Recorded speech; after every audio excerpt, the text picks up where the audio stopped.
Well, hello and welcome to another edition of Game On, exclusive to 𝐾𝐤𝐴 TV. I'm James Preston, and in this episode the Olympics are in full swing, and we'll get the latest from our football teams with Adam Santarossa and our tennis prospects with Brett Phillips. Plus we'll take a look at how sports and business intersect with sports business a little later. But let's kick off with sports news. It's day 7 of the Tokyo Olympics, and Australia started the day in style by claiming a number of medals in the pool. Emma McEwen has lived up to the hype, claiming gold in the women's 100-metre freestyle final, and she also managed to set a new Olympic record in the process. Leading at the turn, the 27-year-old touched the wall in 51.96 seconds to take out her very first individual Olympic gold medal. Incredibly, that now gives McEwen the largest medal tally of any athlete in this Olympics. That follows her gold medal to start the week and the women's 4 times 100-metre freestyle, in which she swam the fastest lap for the team on the way to breaking a world record, along with 2 other bronze medals. McEwen is now 1 medal shy of equalling the record of Ian Thorpe and Shane Gould for the most medals by an Australian at a single Olympics, with a total of 5. Australian flag bearer Kate Campbell also competed in the women's 100-metre final, and she picked up a bronze, her second individual medal across 4 Olympic campaigns. Still with Aussie women at the Olympics, and the Rugby Sevens have progressed to the quarterfinals, where they'll face a tough task in the form of 2016 quarterfinalists Fiji. In the men's draw, Fiji also managed to humble the Aussie side. In the quarterfinals, they claimed a 19-0 victory before going on to claim back-to-back gold medals in the tournament. Speaking of gold, and Australian canoeist Jessica Fox has now well and truly established herself as one of the all-time greats with the paddle. Having already claimed multiple world championships in the past, she moved past the demons of her would-be K1 gold and broke through in the C1 canoe class to claim her maiden Olympic gold medal. I'll have more of the Olympics wrap up with both Adam Santarossa and Brett Phillips shortly, but let's move on now to rugby league. Inspirational New Zealand Warriors captain Roger Tuivasa-Sheck has made a shock announcement on Monday that he will immediately be retiring from the NRL in order to return home to New Zealand ahead of the impending border closures. Tuivasa-Sheck was part of the Warriors squad that has spent the best part of 18 months largely separated from family and friends, with the team being based out of the Central Coast and more recently being based out of Queensland. With Tuivasa-Sheck shifting to rugby union next season and the Warriors' NRL season effectively over, he made the decision to head home to New Zealand amid emerging COVID woes, and he shared this message to supporters via Instagram. Hey team, just wanted to jump on here to say a massive thank you to those who messaged through, posted, commented about the decision that I just made. It's definitely a tough call, but your support definitely means a lot. We'll give some time down the track to sit back and reflect on it all. My time here at the Vodafone Warriors, Sydney Roosters, New Zealand Kiwis, and just in the NRL in general. But yeah, mainly just wanted to jump on to say a big thank you. Keep you updated with what's next, and yeah, stay safe.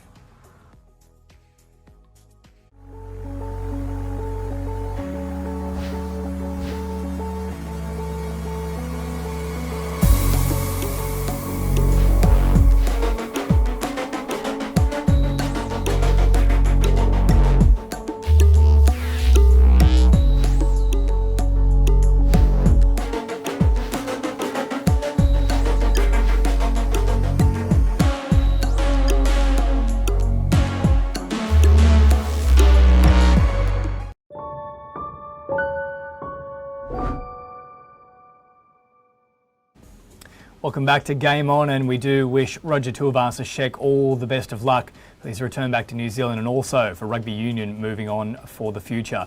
And still with rugby league though, and West Tigers centre James Roberts has again courted controversy, but this time for a bizarre reason. Roberts, who has a history of struggling with mental health, was issued a breach notice for appearing on his hotel balcony in Queensland. He was additionally fined $7,500 and suspended for 1 match for, quote, failing to comply with the Queensland Public Health Directive. Now, let me just take a moment here to address the standard being applied to Roberts. His balcony was a standalone balcony of an individual hotel room. He came into contact with no other person and he simply wanted a bit of sun, which according to all medical research is effective in destroying coronavirus and helps to boost your natural immune system, in addition to being an important part of holistic health. Robert's only crime here was to gain some sunlight. For that, he's been admonished by a state whose leader recently flew halfway around the world to Tokyo whilst keeping families separated from one another for the best part of 18 months. If that's to be the standard moving forward, then what hope do NRL players or the public more broadly have? The double standards are flagrant, and it's only the most ridiculous sporting measure in relation to COVID. We've also got issues over in America. The NFL is reportedly considering forcing unvaccinated players to wear brightly coloured wristbands. The NFL is allowing teams around the league to make their own decision on forcing unvaccinated players to wear these wristbands, according to NFL insider host Adam Schefter. The NFL Players Association has to date opposed such a concept, and the news about the coloured wristbands happened to coincide with the report that 13 NFL staffers and 4 players have tested positive for COVID-19 this month, despite being fully vaccinated. Now, you might be asking, what inherent benefit does a brightly coloured wristband on an unvaccinated player actually present? Are the rules different for those players? Such as, can they not tackle or be tackled by the opposition who also hasn't been vaccinated? Or perhaps they have to occupy a different bench for special teams? No, none of the above. It's yet another signifier designed to name and shame those who haven't yet complied with the overarching narrative surrounding COVID protocols, and a vaccine that is quickly becoming rather mandatory in all but name. A vaccine which has experienced, certainly in Australia's advice, that changes with the breeze, especially for those of us under the age of 40. Now, I am saying this because sport was supposed to be the last barrier between politics and the rest of our lives, but increasingly, despite a desire for it to remain a safe haven, it's being swept up in the mess. Now, I know this is a sports show, but when politics start to creep into the space, we do, unfortunately, have to cover them with some degree of semblance of rationality and logic. All right, let's now turn our attention back to the Olympics and focus on the hard court. I caught up with Brett Phillips a little earlier to talk all things tennis. Well, Brett Phillips, thanks so much for joining Game On once again. Thank you, James. Good to be here. Mate, great to have you as always. Let's start with a couple of big stories from the past week. In the women's draw, shock losses to the top two. Our Aussie Ash Barty out despite that Wimbledon win not too long ago. And now also Naomi Osaka. Yeah, once again, the women's is open. It's quite a common theme in women's tennis. But look, Ash, a lot of matches can be a bit of a blur at times. And she's played so many matches across her career. But I'd have to say that's right up there for one of her worst. I mean, uncharacteristic, really, to make 55 unforced errors is a lot for Barty. Now, when you play an offensive brand of tennis, you are going to make some errors, but 55 is just way too high. And look, taking nothing away from her opponent, who had a very good year up until this stage. When I saw the matchup, I thought, gee, this could be a little bit of a tricky one up against 𝐊𝐴𝐴𝐵𝐴𝐴. Tough Spaniard, unorthodox serve, just scraps and fights. And Ash being the hunted now too. I mean, there's plenty of players who are keen to, certainly take her scalp. So combination of Ash not having a great day and 𝐊𝐴𝐴𝐵𝐴𝐴 also playing some pretty good tennis. And yeah, for Naomi Osaka, there was, I suppose, the uncertainty of how she was going to go, having, skipped the French, skipped Wimbledon, having hardly played any tennis really since, February, March, after the Australian Open, and she played a couple of decent matches, but then, certainly came unstuck against Marketa Vondrousova, who made a French Open final a couple of years ago. Decent player, lefty. I don't know. I mean, the word upset in women's tennis, nothing surprises me now, and I think the margins are so small. I mean, even Ash, as good as she is, and she's world number one because she is the most consistent out of all the players, but she's not going to have it on her terms every single week. That's just the reality of it when you're playing a sport that goes for a good 10 months. So no luck there. No luck in the women's doubles with Storm Sanders, but she's still alive in the mixed doubles with John Peers. So hopefully Ash Barty can drape a medal around her neck by week's end. Yeah, well, that is our last chance for gold in tennis, that's for sure. Of course, all the men now out of the men's draw. So let's have a look at that before we wrap up, Brett. How's that all panning out? We know Novak Djokovic is still alive. Is it looking like another golden year for him? Well, right now he's the toughest player to beat in the field, and rightly so. I mean, there's still Zverev left. Tsitsipas has been knocked out. I think Sasha Zverev is probably his biggest threat at this stage inside that top 10. Medvedev is still there, and certainly on a hard court, he's a very different player to what we've seen on the clay and also the grass in recent months. So they're his two biggest challenges, but really Novak's in the driver's seat here as long as he's extremely motivated. Interestingly, they've pushed the tennis schedule back for the next couple of days because of the heat and humidity over in Paris, which we know has affected a lot of the competition across the board. But even the tennis players who are used to the sun following them, this is pretty oppressive when you're up around 80-90% humidity. So they've asked for it to start sort of 3 o'clock local time, away from that sort of midday till 3 when the heat of the day is right in. And we'll see who's going to be left standing. The women's semis to come. Alina Svitolina, she's a huge chance to win the gold medal, James, on the women's side. Just recently married Gael Monfils, fellow tennis player. She's never won a Grand Slam, been inside the top 10 for a while, has won the WTA finals in Singapore a couple of years ago, which is the biggest prize outside of the 4 majors. And she might very well have an Olympic gold medal around her neck from Ukraine by week's end. So, yeah, if she can add a Grand Slam, eventually, she's going to have a pretty good career. Yeah, still all to play for. Hopefully we can keep our fingers crossed for Ash Barty to be one of those players with a gold medal around her neck. Brett, as always, thanks so much for your time. Thank you, James.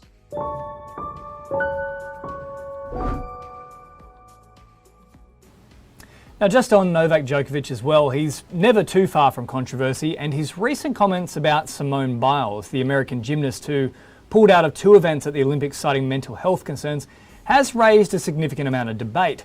Djokovic, who is on track for gold at the Olympics, has stated, "Pressure is a privilege. Without pressure, there is no professional sport. If you're aiming to be at the top of the game, you better start learning how to deal with pressure and how to cope with those moments." And I'll tell you what, I'm not touching that one. I will leave that one to you. And on the other side of these messages, we'll catch up with Adam Santarossa for the latest on our Olympic football and basketball campaigns.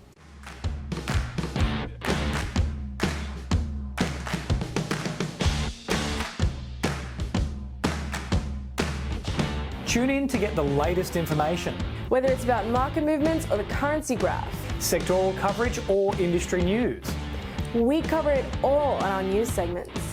Be on top of the latest news With 𝐊𝐴𝐴 TV.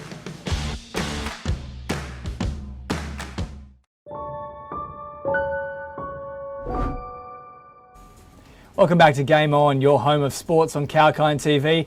I'm your host, James Preston, and it's time now to turn our attention to the beautiful game and also Australia's Olympic basketball campaign with Adam Santarossa. Well, Adam Santarossa, welcome back to Game On. Great to have your company once more. Yeah, thanks for having me, James. Now, let's start with the Olympics and football, mate. Now, it seems to be a recurring story. The Australian men's side, whether it's the Olyroos or the Socceroos, always seems to begin with a lot of promise and potential, but we just can't quite get there. Yeah, expectation is really the Achilles heel of the Socceroos and the Olyroos, as you mentioned.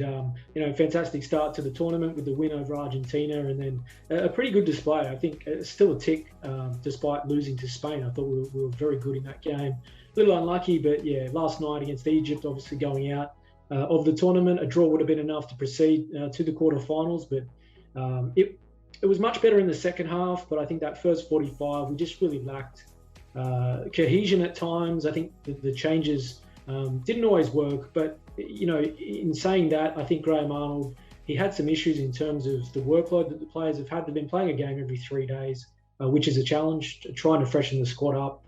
2 very difficult games, of course, against Argentina and Spain would have had an effect.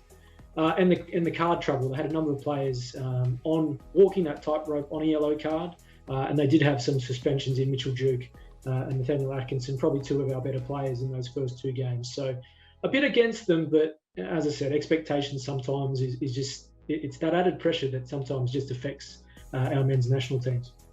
Well, look, I think at the start of the tournament itself, we probably were not expecting them to progress. We've talked about it ourselves in previous episodes, that group being the group of death. So I still think getting, the 3 points against Argentina and putting up a bit of a fight against Spain, as you said, it's not a bad takeaway. But let's move across now to the Matildas. They're through to the quarterfinals. They'll take on Great Britain. Now, did you see that as a very intentional move to get that draw against the USA in order to come up against Great Britain? No, I don't think the draw was intentional. I think we were hoping to obviously beat the USA. I think in the end it was handshakes and smiles for both sides. I mean, progression was what they wanted. So I don't think anyone really wanted to take too many risks in that second half. It was okay if we can hold on to a draw. It's beneficial for both sides, and I think both were happy for that. Obviously, would have liked the easier draw, to finish in second place in the group. Great Britain are going to be a tough team to beat. They haven't lost so far. They're 2 wins and a draw in somewhat of a difficult group as well. They've had Japan and Chile in their group as well. So no walkovers, those two sides. So certainly not an easy task for the Matildas. Not setting the world on fire this tournament, I think, is the best way to put it. We've shown some flashes. In an attacking sense, I think we've been quite good, always creating opportunities in every game. It's defensively where we've really let ourselves down, and we really rode our luck at times against the USA. And VAR saving 𝐊𝐴𝐿𝐴𝐞𝐿 on one occasion, and a couple of missed chances from the US. So the Matildas really need to fix that defensively. Attacking wise, we've got so many options in Sam Kerr, Caitlin Ford, if she's fit. I think we really missed her against the USA. We will create enough. It's just at the other end of the pitch where they've got some challenges at the moment. Yeah, well, hopefully they can pull it all together and get a big result in the quarterfinals and get through to that final 4. Let's just shift a little bit now from the Olympics and to football more generally. This is a very interesting story. In some ways, a bit of a crazy one. Now, English football is set to introduce heading guidance. That's across all levels for the 21-22 season. So clubs in the Premier League, the EFL, the Barclays Women's Super League, FA Women's Championship, the whole tiers there, plus tiers of the pyramid structure too, grassroots football and all the England national teams, they're all going to get guidance from governing bodies on how to address heading relating to brain injuries. Now, we've been assured it won't affect the rules of the game itself, but I would imagine this is somewhat of a crazy addition for Premier League level. I understand it for grassroots, but do we really need to be teaching professional footballers how to head a football properly? Yeah, look, I think that's, cut and dry. That is the issue at times at a youth level, in terms of the grassroots football level. The coaching and technique sometimes is not coached the right way. You see some players that just don't have the right technique, and that's where you get, obviously, head injuries by doing it wrong.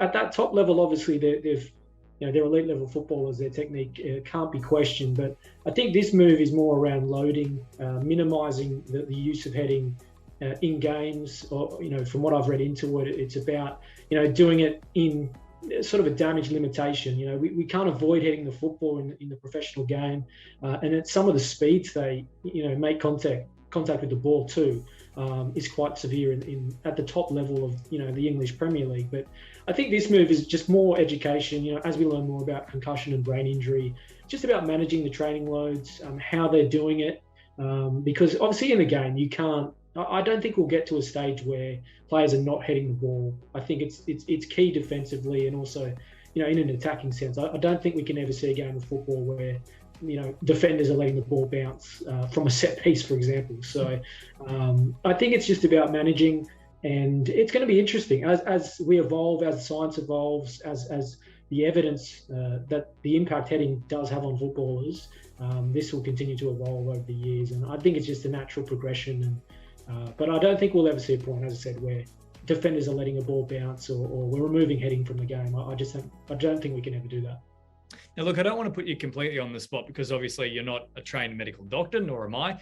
But I would imagine, when we're hitting it with the forehead, for example, and it's not hitting the top of the head, which can, of course, have some issues to do with concussion. I mean, what exactly would the guidance be? Because I know when I was growing up playing football, the idea is you always try and hit this part here because, one, it's the best contact point for the ball to fly in the appropriate distance with the most accuracy that you can possibly conjure up. So I don't think anyone is actually, I suppose, trying to impart a different way of doing it. I'm just not exactly sure, I suppose, what the guidance would then be if proper technique is already being followed. Yeah, I think at the elite level, as I said, I think it's more about just reducing the way you hit the ball. So they've talked about in training, not having any instances where, crosses are coming in and players are heading the ball, just throwing it to each other and heading it, just to limit the impact that players are experiencing. So I think it's just small steps to try and minimise risk as best they can. I think, as I said, in a game, you can't remove the skill of hitting the ball. But I often think about this myself. I mean, I played in central midfield. I never obviously played internationally or in the Premier League, obviously, but I played at a semi-decent level. And the amount of times I was hitting the ball, from a goal kick with quite velocity on it, sometimes you're sort of left seeing stars. So I definitely think it's worth looking into. And I'm not against further developing this, because I think it is an issue and a developing issue. But I don't think we need to step too far over the mark with some of this stuff. Looking into it and just limiting the impact, I think it's a good thing at the end of the day. Yeah, well spoken, well spoken. Now, just before I let you go, let's move from one of your biggest passions to another big passion of yours, which is basketball. Both the Boomers and the Opals having, let's say, mixed results so far for the tournament. The Boomers with some wins on the board, but not looking 100%, and the Opals obviously a shock loss. Yeah, the Boomers, we're a little disappointed. They're 2 from 2. So I think some people would say, well, are you marking a little too strongly? But, a good first up win over Nigeria. It was more their second win, that they were a little scratchy. Came home by 3 points over Italy, but they looked in a bit of trouble for the most part of the game. I think a bit of class got them home in the end. But at the end of the day, they're 2 wins from 2. So that's what you want. The result speaks more than the performance, I guess, at this point. It's the Opals that were the more concerning. The team that, again, came in with a lot of expectation given their recent results in the pre-tournament. But they fell pretty convincingly, 15-point loss to Belgium, who were on their Olympic debut. So pretty shock result. I think, it's not panic stations yet for the Opals. They just have to progress out of the group, which, given their opposition, China and Puerto Rico, they should do it quite comfortably. But, topping the group would be a better objective. Runner-up, you're going to get the harder matchup in the later rounds. So they're not out of topping the group. They can still do it, but it obviously relies on Belgium slipping up now. So, disappointing start for the Opals. I think they'll right the ship, but certainly not the start they wanted to their campaign. Well, Adam, as always, an absolute pleasure to have you, and I can't wait to chat next week on Game On. Yeah, good to be here.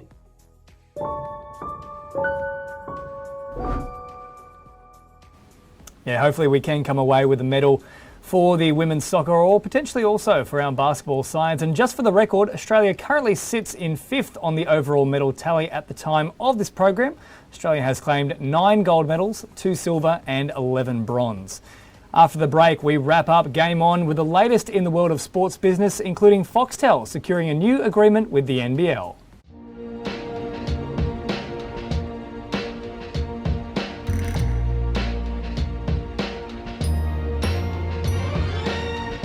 Crypto talk by 𝐊𝐿𝐴. The crypto market has been red hot given the Bitcoin rally since the past year.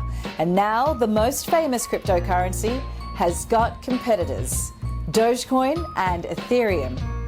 If the crypto market excites you, tune in with me, Sage, to know the latest developments about the existing digital currencies and the new ones that are joining the race. I'll help you understand the opportunities and the risks the crypto market has in store for you.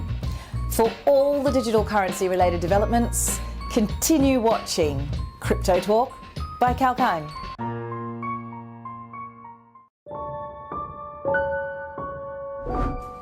Thanks for tuning in to 𝐊𝐴 TV. I'm James Preston, and this is Game On, where we bring you the biggest sports headlines, exclusive interviews, and the latest in the world of sports business. And it's time now to dive into the finances off the field.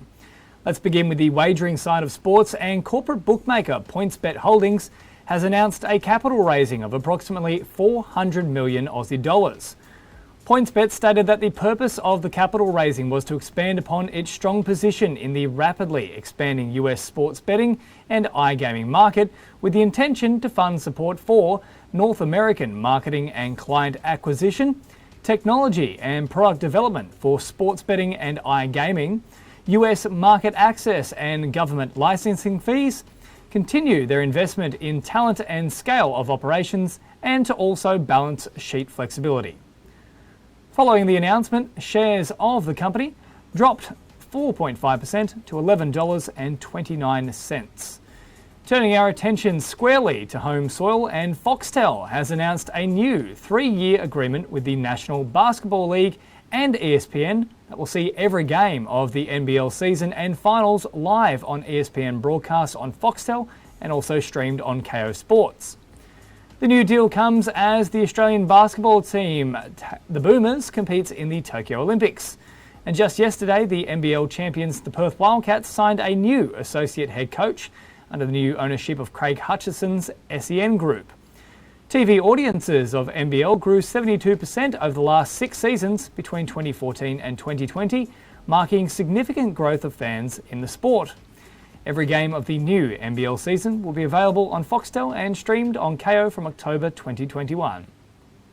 And finally, you might not have heard of the sport, but pickleball is making some waves commercially. Pickleball, which is a mixture of tennis, badminton and table tennis, has enjoyed a professional league for a number of years now, and its popularity is quickly growing.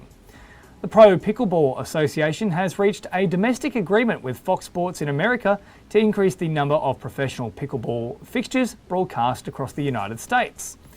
The association has also made inroads into the crypto space in the last week. The PPA Tour's Orange County Cup marked the first time a pickleball player chose to receive prize money in the form of cryptocurrency.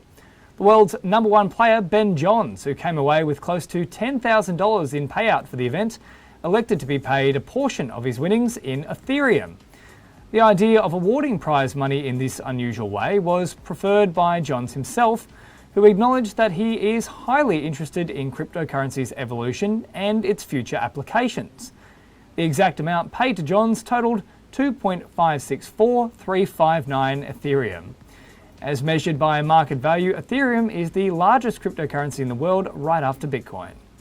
All right, well, that's all the time we've got for sports business and for Also Game On. Hope you enjoyed the show. I'll be back another week for yet another edition. You can catch it next Friday. I'm James Preston for 𝐊𝐚𝐥𝐤𝐢𝐧𝐞 TV.